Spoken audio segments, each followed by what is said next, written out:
try not to think like school. You've got to take that step back and see learning in all the different ways that learning happens. So cooking, baking, playing with Lego, going to the shop, talking to your next door neighbour, it's all part of learning. Yeah. Education isn't just sat to the table with a book and being taught. And I know you're a tutor, and for some children that is perfect. It's them, but it doesn't suit everybody. So if you decide to try a tutor and you think, oh my God, this is horrible, this is not working, that's fine. Absolutely fine. Yeah. You got to try these, that times that you need to experience different things and different ways. Even with, like when we teach revision, which I do, and they do it at school, but there's different learning styles, and you've got to establish what learning style you are. Yeah. To then maximise your capabilities of revising. And that goes with anything, really, lifestyle.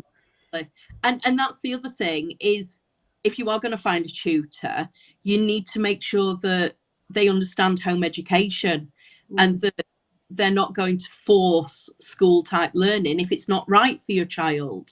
And that's a learning curve in itself, for the tutor as well. And you have to be careful that they're able, if you're doing GCSEs and IGCSEs, that the tutor understands the difference. But I think we'll talk about GCSEs and exams maybe another. But yeah, so once you, on that first day, something I say a lot is go out. Go jump in puddles. It doesn't matter how old any of you are. Go jump, climb a tree, eat cake, go watch a film, go visit Nana. Just live and be. Especially on that first day.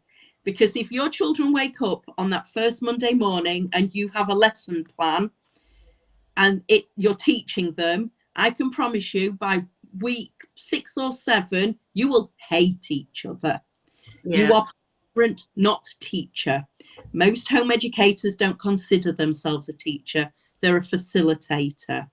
So if you, on that first day, say, right, kids, come on, we're off out.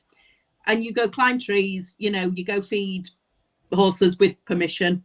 You do whatever it is that makes you all happy. If you're not outdoor people, go do something indoors. Play games. And then on day 2, see what the kid asks to do. Is there a castle nearby? Do they want to go and have a wander around there? Do they want to watch a documentary? Do they just want to crash in their bedroom? Work with what is right for the child. And when your child says, oh, I'm bored, don't try forcing learning on them. Leave things around, books, games, art materials. They will figure out for themselves how to entertain themselves, and they will figure out how to learn as well. And it's that process. For some kids, it's a matter of days, others it's months. I mean, for one of my children, it was years, but that was school trauma. But he's now a university student, all of his doing. And I didn't teach a thing the whole time they were home educated. It was all child-led. So there's different ways, different approaches, but those first few days, weeks, don't force feed school at home. No, it's